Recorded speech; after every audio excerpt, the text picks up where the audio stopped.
بسم اللہ الرحمن الرحیم نحمدہ ونصلی علی رسولہ الکریم اما بعد۔ آج ہم فقہ البیوع کا درس اول شروع کریں گے۔ فقہ البیوع شیخ الاسلام مفتی محمد تقی عثمانی صاحب کی بہترین کتاب ہے اور اس کی مصنف کی تعارف کی کوئی ضرورت نہیں ہے، اس لیے بغیر کسی تمہید کے ہم سبق کا آغاز کر رہے ہیں۔ المبحث الاول فی حقیقت البیع و طرق انعقادہ۔ بحث اول بیع کی حقیقت اور اس کے انعقاد کے طریقوں میں ہے کہ بیع کی حقیقت کیا ہے اور بیع کے منعقد ہونے کے کون کون سے طریقے ہیں۔ تو اس کے بارے میں حضرت نے کئی ابواب قائم کیے ہیں۔ الباب الاول، پہلا باب، فی تعریف البیع و رکنہ، بیع کی تعریف اور اس کے رکن میں۔ تو پہلے باب کے اندر کئی پوائنٹ ذکر کیے ہیں۔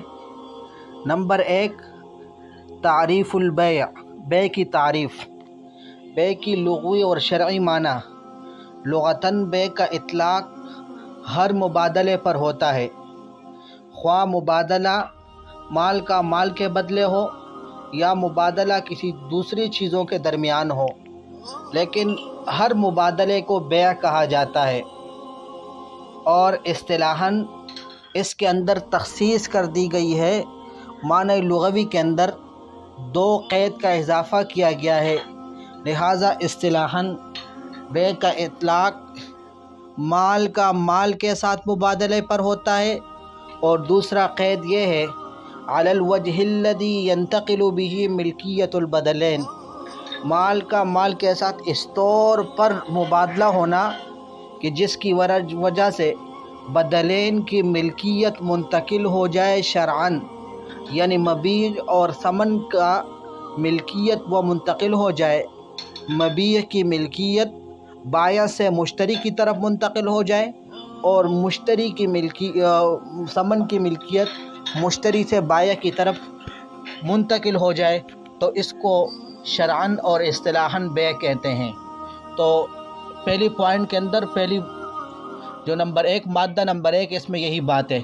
فرماتے ہیں کہ البیع والشراء فی اللغۃ یطلق علی کل مبادلۃ، کہ لغت میں بیع اور شراء کا اطلاق ہر مبادلے پر ہوتا ہے، سواء کان مبادلۃ للمال بالمال ام بغیرہ، خواہ وہ مال کا مال کے ساتھ مبادلہ ہو یا کسی اور کا مبادلہ ہو۔ حضرت نے پھر اس معنی کی دلیل بیان کیے ہیں کہ لغتاً بیع کا اطلاق ہر مبادلے پر ہوتا ہے، اس لیے کہ علامہ علی حیدر نے اسی کی طرف اشارہ کیا ہے کہ الی ان معناہ اللغوی مبادلۃ الشیء بالشیء، کہ بیع کا لغوی معنی کسی چیز کو مبادلۃ الشیء بالشیء کو کہا جاتا ہے۔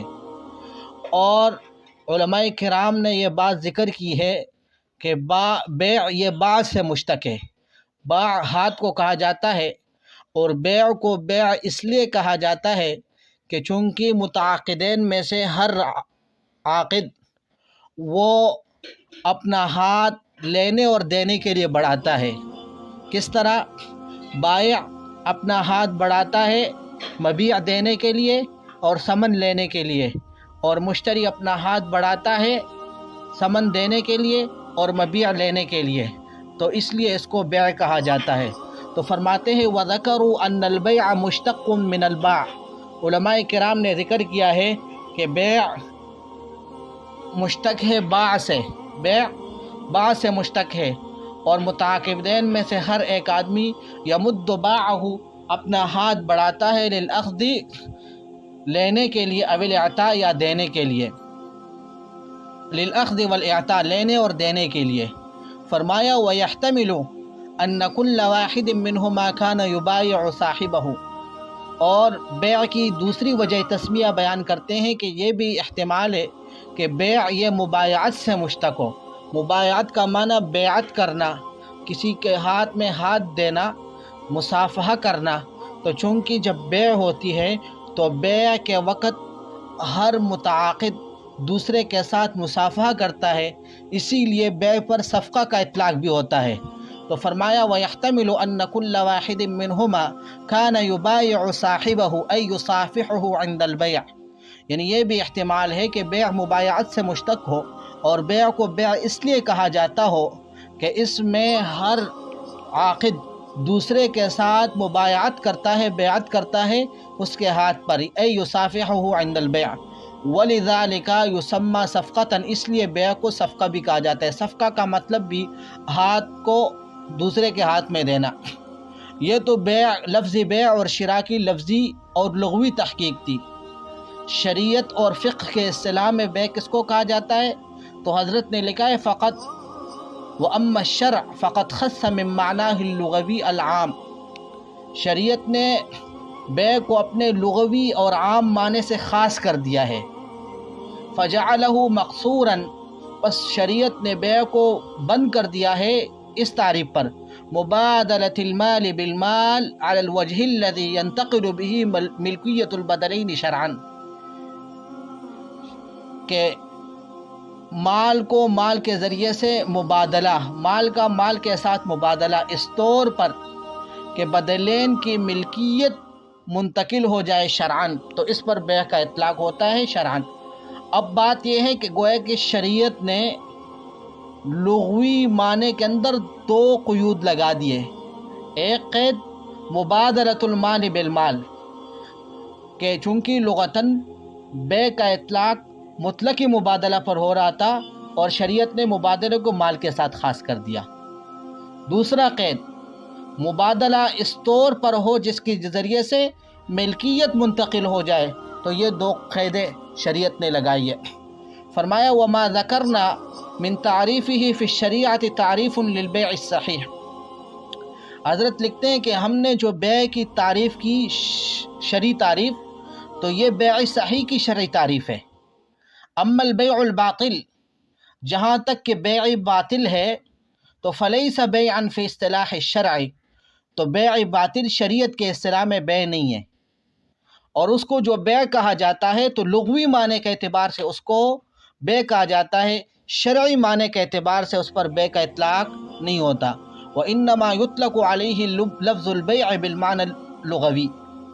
واما البیع الفاسد، اور جہاں تک بیع فاسد کی بات ہے تو بیع فاسد وہ بیع کی تعریف میں داخل ہے، بیع فاسد وہ بیع کی تعریف میں داخل ہے، لأن الشرع قد اثبت له بعض الاحکام عند بعض الفقہاء، بیع فاسد بیع کی تعریف میں اس لیے داخل ہے، فرماتے ہیں کہ شریعت نے بعض فقہاء کے نزدیک بیع فاسد کے لیے بھی بیع کے بعض احکام ثابت کر دیے ہیں، یعنی فقہاء حنفیہ کے ہاں بیع فاسد کے لیے بھی کچھ احکام ثابت ہے۔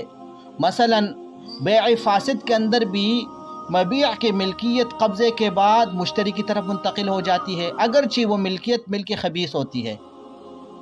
اسی طرح ملکیت کے بعض احکام بھی ثابت ہو جاتے ہیں، مثلا اگر مشتری کی طرف سے بیع کا نفاذ ہو جاتا ہے، اس کی تفصیل انشاءاللہ آگے آئے گی، تو اس کا مقصد یہ ہے کہ بیع فاسد وہ بیع کی تعریف میں داخل ہے، اس لیے کہ حضرات حنفیہ کے نزدیک شریعت نے بعض احکام بیع وہ اس کے لیے بھی ثابت کر دیے بیع فاسد کے لیے، تو یہی بات بیان کرنا چاہتے ہیں۔ فرماتے ہیں وَأَمَّا الْبَيْعُ الْفَاسِدُ، جہاں تک بیع فاسد فَهُوَ دَاخِلٌ فِي تَعْرِيفِ الْبَيْعِ، وہ بیع کی تعریف میں داخل ہے، لِأَنَّ الشَّرْعَ قَدْ اثبت له بعض الاحکام عند بعض الفقہاء، اس لیے کہ شریعت نے اس کے لیے بعض احکام کو ثابت کر دیا ہے بعض فقہاء کے نزدیک، ومنہم الحنفیہ، ان میں حنفیہ بھی ہے، اور بعض احکام کون کون سے، مثلا مثل انتقال ملک المبیع الی المشتری بعد القبض، یعنی قبضے کے بعد مشتری کی طرف ملکیت کا منتقل ہونا، مبیع کی ملکیت، وان کان ملکا خبیثا، اگرچہ وہ ملک خبیث ہے، وثبوت بعض احکام الملک، اور ملک کے بعض احکام کا ثابت ہونا، بعض احکام ملک کا ثابت ہونا، مثل نفاذ البیع من المشتری، یعنی مشتری کی طرف سے بیع کا نفاذ، کما سیأتی فی موضعہ، انشاءاللہ جس طرح اس کی تفصیل اپنی جگہ پر آ جائے گی۔ وَأَمَّا الْقَرْض، اب یہ بیان فرماتے ہیں آگے حضرت کے قرض بیع کی تعریف میں داخل ہے، یا داخل نہیں ہے، تو فرماتے ہیں کہ قرض وہ بے میں داخل نہیں ہے۔ کیوں؟ وَأَمَّا الْقَرْضُ فَلَا يُقْصَدُ بِهِ الْمُبَادَلَةُ، قرض سے مقصود مبادلہ نہیں ہوتا، بلکہ وَإِنَّمَا هُوَ تَبَرُّعٌ ابتداءً، بلکہ قرض ابتداءً تبرع اور احسان ہوتا ہے، اگرچہ انتہاءً معاوضہ ہوتا ہے لیکن ابتداءً وہ تبرع ہوتا ہے۔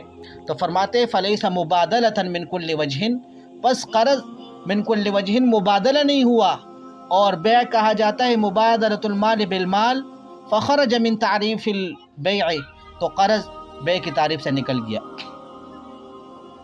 دوسرا پوائنٹ، دوسرا مادہ، تعریف المال۔ مال کی تعریف کیا ہے؟ مبادلۃ المال بالمال، چونکہ بیع کی تعریف میں یہ بات آ گئی کہ مال کو مال کے ذریعے سے تبدیل کرنا۔ اب مال کی تعریف کیا ہے؟ تو فرماتے ہیں کہ وَأَمَّا تَعْرِيفُ الْمَالِ فَقَدْ اخْتَلَفَتْ فِيهِ عِبَارَاتُ الْفُقَهَاءِ، کہ مال کی تعریف میں فقہا کی عبارات مختلف ہے۔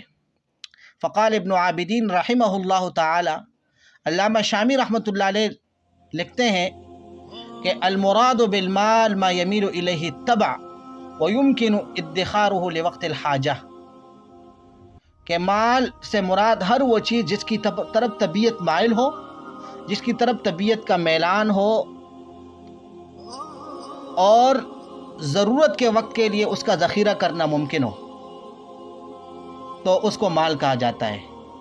تو گویا کہ علامہ ابن عابدین نے تعریف یہ کی ہے کہ ما یمیل الیہ الطبع، آگے حضرت لکھتے ہیں کہ ما یمیل الیہ الطبع کا مطلب یہ ہے کہ اس چیز سے انتفاع اور فائدہ حاصل کیا جا سکتا ہو، تو جس کی طرف طبیعت مائل ہو، وَيُمْكِنُ ادِّخَارُهُ لِوَقْتِ الْحَاجَةِ، اور ضرورت کے وقت کے لیے اس کو ذخیرہ کیا جا سکتا ہو۔ فرماتے ہیں کہ وَالْمَالِيَّةُ تَثْبُتُ بِتَمَوُّلِ النَّاسِ كَافَّةً أَوْ بَعْضِهِمْ، اب مالیت کس بات سے ثابت ہوتی ہے؟ تو فرماتے ہیں کہ مالیت تمام لوگوں کے مال سمجھنے سے یا بعض لوگوں کے مال سمجھنے سے مالیت ثابت ہو جاتی ہے۔ یعنی کسی چیز کو تمام لوگ مال سمجھے یا بعض لوگ اس کو مال سمجھے تو اس کی وجہ سے اس کی مالیت ثابت ہو جاتی ہے۔ لیکن ایک ہے مالیت اور ایک ہے تقوم۔ تو مال متقوم کب بنتی ہے؟ تو فرماتے وَالتَّقَوُّمُ يَثْبُتُ بِهَا، کہ مال متقوم دو چیزوں سے بنتی ہے۔ نمبر ایک، تقوم دو چیزوں سے ثابت ہوتی ہے۔ نمبر ایک، وَالتَّقَوُّمُ يَثْبُتُ بِهَا، یعنی قیمت والا ہونا، متقوم بننا۔ ایک تو مالیت ضروری ہے اس کے لیے، وَبِإِبَاحَةِ الْإِنْتِفَاعِ بِهِ شَرْعًا، اور دوسری بات یہ ہے کہ شرعاً اس سے فائدہ حاصل کرنا مباح ہو۔ تو متقوم اس کو کہا جاتا ہے کہ عرف میں لوگ اس کو مال سمجھے، اور شرعاً بھی اس سے انتفاع حاصل کرنا جائز ہو، تو اس کو مال متقوم کہا جاتا ہے۔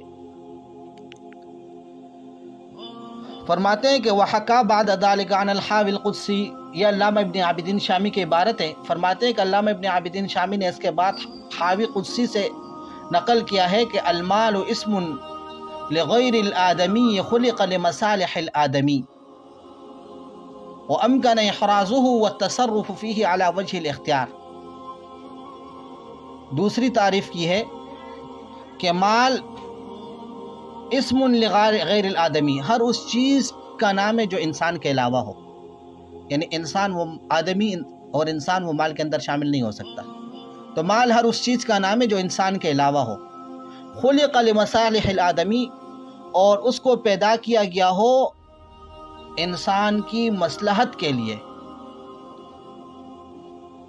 دو قید، تیسرا قید وَأَمْكَنَ إِحْرَازُهُ، اور اس کو محفوظ کرنا ممکن ہو، وَالتَّصَرُّفُ فِيهِ عَلَى وَجْهِ الْاِخْتِيَارِ، اور اس کے اندر اپنے اختیار سے تصرف کرنا ممکن ہو۔ تو گویا کہ حاوی قدسی سے علامہ شامی نے جو مال کی تعریف نقل کی ہے، تو مال کے اندر، مال کی تعریف میں 4 قیود ملحوظ ہے۔ نمبر ایک کہ لغیر الآدمی، مال ہے انسان کے علاوہ چیز۔ تو لہٰذا اس سے انسان نکل گیا، اس پر مال کا اطلاق نہیں ہوتا۔ نمبر 2، خلق لمصالح الآدمی، جس کو انسان کے فائدے کے لیے پیدا کیا گیا ہو، لہذا وہ چیز جو قابل انتفاع نہ ہو یا ضرر محض اس کے اندر ہو تو اس کے اوپر مال کا اطلاق نہیں ہوتا۔ تیسرا قید، وہ امکن احرازہ، اس کا احراز ممکن ہو، اگر اس کا احراز ممکن نہ ہو پھر بھی مال نہیں ہوگا۔ اور چوتھا قید، والتصرف فیہ علی وجہ الاختیار، اور اس کے اندر اپنے اختیار سے تصرف کرنا ممکن ہو، تو یہ ہو گیا مال کی تعریف۔ حضرت لکھتے ہیں وَلَيْسَ فِي هَذَيْنِ التَّعْرِيفَيْنِ مَا يَقْصُرُ اصطلاح المال علی الاعیان۔ اب علامہ شامی رحمۃ اللہ علیہ نے مال کی جو 2 تعریفیں کی ہے، نمبر 1 ما یمیل الیہ الطبع ویمکن ادخارہ لوقت الحاجہ، یا دوسری تعریف، تو ان دونوں تعریفوں میں کوئی ایسا قید نہیں ہے جس کی وجہ سے مال کا اصطلاح صرف اعیان کے ساتھ مقصور ہو، بلکہ ان تعریفوں کے مطابق مال کا اطلاق اعیان پر بھی ہوتا ہے اور مال کا اطلاق منافع مؤبدہ پر بھی ہوتا ہے۔ چنانچہ فقہائے شافعیہ نے تصریح کی ہے، بیع کی تعریف انہوں نے اس طرح کی ہے کہ انہوں نے جو بیع کی تعریف کی ہے تو وہ منافع مؤبدہ کو بھی شامل ہے۔ تو اس سے معلوم ہو گیا کہ فقہائے شافعیہ، فقہائے حنابلہ، ان کے نزدیک مال کا اطلاق عین کے ساتھ خاص نہیں ہے۔ اور علامہ شامی رحمۃ اللہ علیہ نے جو تعریفیں 2 نقل کی ہے، اس سے بھی یہ معلوم ہوتا ہے کہ مال یہ عین کے ساتھ نہیں ہے بلکہ مال کا اطلاق منافع مؤبدہ پر بھی ہوتا ہے۔ یہی بات ثابت کرنا چاہتے ہیں حضرت، تو فرماتے ہیں وَلَيْسَ فِي هَذَيْنِ التَّعْرِيفَيْنِ مَا يَقْصُرُ اصطلاح المال علی الاعیان، کہ ان دونوں تعریفوں میں کوئی ایسا قید نہیں ہے جو مال کے اصطلاح کو اعیان کے ساتھ مقصور کر دے، بل هو يشمل المنافع المؤبدة ایضا، بلکہ مال کا اصطلاح منافع مؤبدہ کو بھی شامل ہے۔ وقد صرح الفقهاء الشافعیہ بأن تعریف البیع شامل لبیع المنفعة على سبیل التعبید، اور فقہاء شافعیہ نے اس بات کی تصریح کی ہے کہ بیع کی تعریف وہ منفعت علی سبیل التعبید، یعنی منافع مؤبدہ کے بیچنے پر بھی بیع کی تعریف صادق آتی ہے۔ فقال الشاطری، شوافی کا ایک عالم ہے، اس نے بیع کی تعریف کس طرح کی ہے؟ البیع لغتاً، اس نے کہا کہ لغتاً بیع مقابلۃ شیء بشیء، اور شرعاً عقد معاوضۃ مالیۃ تفید ملک عین او منفعۃ علی التعبید، کہ بیع شرعاً عقد معاوضۃ مالیہ، معاوضہ مالیہ، مالی معاوضے کا عقد کرنا، تفید ملک عین، کہ وہ عقد فائدہ دے دے عین کی ملکیت کا، او منفعۃ علی التعبید، یا منفعت مؤبدہ کی ملکیت کا فائدہ دے دے۔ تو گویا کہ امام شافعی رحمۃ اللہ علیہ اور شوافی کے مسلک میں بیع کا اطلاق جس طرح کے اعیان کے مبادلے پر ہوتا ہے، تو اس طرح منافع کی بیع پر بھی بیع کا اطلاق ہوتا ہے۔ اور اس نے پھر مثالیں ذکر کی، کما فی بیع حق الممر، جس طرح کے راستے میں گزرنے کے حق کا بیچنا، ووضع الاخشاب علی الجدار، یا دیواروں کے اوپر لکڑیاں رکھنا، یعنی چھت کی جو لکڑی ہوتی ہے اس کو رکھنے کا حق، اس کو بیچ دینا، وحق البناء علی السطح، اور چھت کے اوپر عمارت تعمیر کرنے کا حق، اس کو بیچ دینا، تو ان کا بیچنا جائز ہے، اس لیے کہ یہ منافع مؤبدہ ہے۔ وَكَذَا الْحَنَابِلَةُ عَرَّفُوا الْبَيْعَ بِمَا يَشْمَلُ الْمَنَافِعَ الْمُؤَبَّدَةَ، اسی طرح حنابلہ نے بھی بیع کی تعریف اس طور پر کی ہے کہ جس کی وجہ سے بیع منافع مؤبدہ کو شامل ہے۔ چنانچہ حنابلہ سے بہوتی نے رحمہ اللہ نے ذکر کیا ہے بیع کی تعریف میں کہ انہ مبادلۃ عین مالیۃ او منفعۃ مباحۃ بألا تختص اباحتها بحال دون حال، بأحدهما ای عین مالیت او منفعت مباحت مطلقا.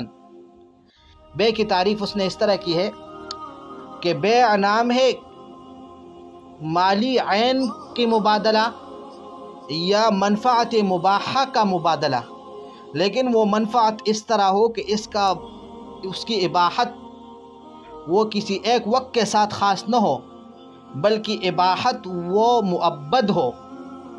اس کا مبادلہ بأحدہما، ان دونوں میں سے کسی کے ساتھ، یعنی عین کا مبادلہ عین کے ساتھ یا عین کا مبادلہ منفعت مؤبدہ کے ساتھ، یا اس کا برعکس کہ منفعت کا مبادلہ عین مالی کے ساتھ. تو بأحدہما کا مطلب اے عین مالیت او منفعت مباحت مطلقا. تو اس سے بھی معلوم ہو گیا کہ ان کے نزدیک بیع کی تعریف منافع مؤبدہ کو بھی شامل. اسی طرح حضرت نے آگے فقہائے حنابلہ کی ایک اور کتاب وجیز سے بھی بیع کی تعریف نقل کی ہے، اور وہ یہ ہے وَهُوَ عِبَارَةٌ عَن تَمْلِيكِ عَيْنٍ مَالِيَّةٍ او منفعت مباحت علی التعبید بعوض مالی. کہ بیع یہ عبارت ہے عین مالی کی تملیک سے یا ایسی منفعت جو مباح علی التعبید ہو، یعنی منفعت مؤبدہ، اس کی تملیک سے بعوض مالی، عوض مالی کے ساتھ. تو وجیز کی تعریف کا خلاصہ بھی یہی ہوا کہ بیع کے اندر عین مالی کی تملیک بھی جائز اور منفعت مؤبدہ کی تملیک بھی جائز. لہذا بیع کی تعریف اعیان مؤبدہ، اعیان کو بھی شامل اور منافع مؤبدہ کو بھی شامل. تو فرماتے ہیں فظہر بہذا ان المنفعت المباحۃ المؤبدہ مال عند الشافعیہ والحنابلہ، کہ جو منفعت مباح اور مؤبد ہو حضرات شوافع اور حضرات حنابلہ کے نزدیک وہ مال ہے. یجوز بیعہ و شراؤہ، اس کا بیع اور خرید و فروخت جائز ہے. وانما قید المنفعت بالمؤبدہ. اب بات یہ ہے کہ حضرات شوافع اور حضرات حنابلہ نے منفعت کو تعبید کے ساتھ خاص کیا ہے کہ منفعت مؤبدہ ہوگا. وجہ کیا ہے؟ اس لیے کہ وہ منفعت مؤبد نہ ہو، ہمیشہ کے لیے منفعت نہ ہو بلکہ کچھ وقت کے لیے منفعت، تو اس کو پھر بیع نہیں کہا جاتا بلکہ اس کو پھر اجارہ کہا جاتا ہے. تو یہ منفعت کے اندر علی سبیل التعبید کا قید لگانا یہ بیع کو اجارے سے ممتاز کرنے کے لیے، تاکہ اجارے سے احتراز آ جائے. تو فرماتے ہیں وَإِنَّمَا قَيَّدُ الْمَنْفَعَةَ بِالْمُؤَبَّدَةِ لِأَنَّهَا إِن لَمْ تَكُنْ مُؤَبَّدَةً بَلْ أُبِيحَتْ لِزَمَانٍ مَخْصُوصٍ فَهِيَ مَحَلُّ الْإِجَارَةِ دُونَ الْبَيْعِ. اس لیے کہ اگر منفعت مؤبد نہ ہو بلکہ کچھ زمانے کے لیے منفعت کو مباح کر دیا جائے تو پھر وہ اجارے کا محل ہوتا ہے، بیع کا محل نہیں ہوتا. یہ تو حضرات حنابلہ اور شوافع کا مسلک تھے. آگے حضرت نے بعض حنفیہ نے اس بات کی تو تصریح نہیں کی کہ منافع مؤبدہ کی بیع جائز ہے یا نہیں ہے، لیکن بات یہ ہے کہ انہوں نے مال کی تعریف میں صرف اعیان کا قید لگایا ہے. اور ان میں علامہ حسکفی رحمہ اللہ تعالیٰ نے اپنی شرح کے اندر جو مال کی تعریف کی ہے تو اس میں مال کی تعریف کے اندر اس نے عین کا قید لگایا ہے. تو اس سے یہ معلوم ہوتا ہے کہ مبادلۃ المال بالمال، مال کی بیع کی تعریف یہ ہے تو اعیان کی بیع گویا کہ جائز ہونا چاہیے اور منافع کی بیع جائز نہیں ہونا چاہیے. اس سے یہ معلوم ہوتا ہے بعض حنفی کی تعریف سے. تو فرماتے ولیکن قصر بعض الحنفیہ المال علی الاعیان فقط، کہ بعض حنفیہ نے مال کو صرف اعیان پر مقصور کر دیا ہے. فقال الحسکفی رحمہ اللہ تعالی فی شرح علی ملتقى الابحر، ملتقى الابحر کی شرح میں علامہ حسکفی نے مال کی تعریف اس طرح کی ہے والمال والمراد بالمال عین یجری فیہ التنافس والابتذال. والمراد بالمال عین، یہ عین کا قید لگایا کہ مال سے مراد وہ عین ہے یجری فیہ التنافس والابتذال، جس کے اندر تنافس اور ابتذال جاری ہو۔ تنافس ایک دوسرے سے آگے بڑھنا، ابتذال اور خرچ کرنا۔ تو وأن هذا التصريح في تعريف المال بانحصاره في الأعيان لا يوجد عند غيره بهذا الوضوح۔ حضرت لکھتے ہیں کہ مال کی تعریف میں اس طرح صراحتاً مال کو اعیان کے ساتھ خاص کرنا علامہ حسکفی کی عبارت کے علاوہ کسی اور نے نہیں کیا حضرات حنفیہ میں سے۔ گویا کہ حضرات حنفیہ میں سے صرف اور صرف مال کو جو اعیان کے ساتھ خاص کیا ہے تو علامہ حسکفی نے خاص کیا ہے، اور اس وضاحت کے ساتھ کسی اور نے خاص نہیں کیا۔ لیکن فقہائے حنفیہ نے جو مسائل مستنبط کیے، خصوصاً متاخرین نے، تو اس سے یہ معلوم ہوتا ہے کہ گویا کہ فقہائے حنفیہ کے نزدیک یہ عینیت کی قید مال کی تعریف میں ملحوظ تھی۔ اس لیے مشہور شیخ مصطفیٰ الزرقاء رحمہ اللہ تعالیٰ نے مال کی سابقہ تمام تعریفات پر نقد کیا ہے، اور اس نے مال کی ایک ایسی تعریف کی ہے کہ المال وکل عین ذات قیمت مادیت بین الناس، المال وکل عین ذات قیمت مادیت بین الناس۔ تو گویا کہ شیخ مصطفیٰ الزرقاء رحمہ اللہ تعالیٰ نے بھی مال کو عین کے ساتھ خاص کیا ہے۔ تو یہی بتانا چاہتے ہیں حضرت، ولیکن الذی یستنبط من کلام الفقہاء الحنفیہ، لیکن جو بات فقہائے حنفیہ کے کلام سے مستنبط ہوتا ہے، خصوصاً متاخرین کے کلام سے، ان ھذا القید ملحوظ عندهم فی تعریف المال، کہ یہ عین کا قید ان کے نزدیک مال کی تعریف میں ملحوظ ہے، اگرچہ صراحت کے ساتھ کسی نے علامہ حسکفی کے علاوہ ذکر نہیں کیا۔ ولذا فإن الشیخ مصطفیٰ الزرقاء انتقد هذه التعریفات، اس لیے شیخ مصطفیٰ الزرقاء نے ان تمام تعریفات پر نقد کیا ہے۔ واستبدل به تعریفا آخر، اور اس نے مال کی ایک اور تعریف ذکر کی ہے، فقال المال هو كل عین ذات قیمت، کل عین ذات قیمت، ہر قیمت والی ذات، یعنی کل عین، ہر عین، ذات قیمت، جو قیمت والی ہو، مادیت بین الناس، قیمت اور مادہ والی ہو بین الناس، لوگوں کے درمیان۔ ولیکن یظہر من عند فروع الحنفیہ، لیکن جو بات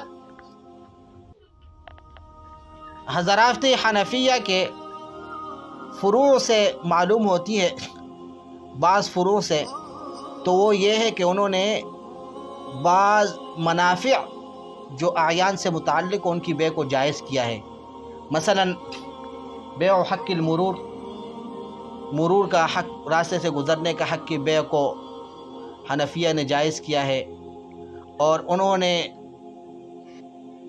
اس حق کو بھی مال کہا ہے، لیکن اس کی تفصیل انشاءاللہ آگے آئے گی۔ تو فرماتے ہیں وَلَكِنْ يَظْهَرُ مِنْ عِدَّةِ فُرُوعِ الْحَنَفِيَّةِ، لیکن حنفیہ کے بہت ساری فروع سے یہ بات ظاہر ہوتی ہے کہ انہم اجازوا بیع بعض المنافع المتعلقة بالاعیان، کہ انہوں نے بعض منافع کے بیع کو جائز کیا ہے جو اعیان کے ساتھ متعلق ہو، مثل حق المرور، جس طرح کے مرور گزرنے کا حق، تو یہ بھی ایک منفعت ہے، لیکن حنفیہ نے اس کی بیع کو جائز کہا ہے۔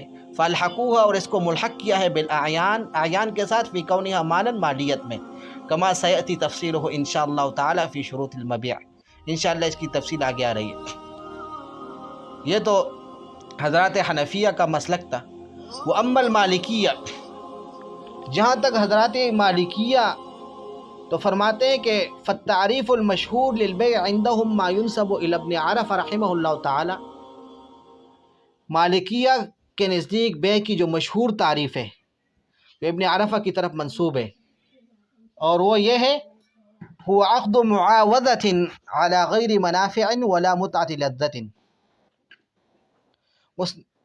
ابن عرفہ نے بے کی تعریف کی ہے کہ بیع نام ہے عقد معاوضہ کا، لیکن وہ عقد منافع پر نہ ہو، ولا متعت لذہ، اور نہ ملک بزا یعنی نکاح نکالنا مقصود ہے۔ تو فرماتے فیخرج منہ النکاح، تو ولا متعت لذہ اس سے نکاح کو نکال دیا، لأنہ عقد علی متعت لذۃ، اور وتخرج الاجارہ والکراء، اور اجارہ اور کرایہ بھی نکل گیا، لکونہما عقدا علی منافع، اس لیے کہ اجارہ اور کرایہ یہ منافع پر عقد معاوضہ ہے۔ تو گویا کہ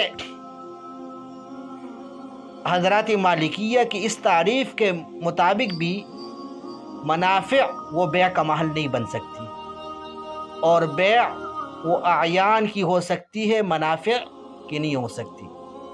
تو یہی بات حضرت لکھتے ہیں کہ وَأَمَّا الْمَالِكِيَّةُ فَالتَّعْرِيفُ الْمَشْهُورُ لِلْبَيْعِ عِنْدَهُمْ، کہ مالکیہ فالتعریف المشہور للبیع عندهم ان کے نزدیک بیع کی جو مشہور تعریف ہے، ما ينسب الى ابن عرفۃ رحمہ اللہ تعالی وهو عقد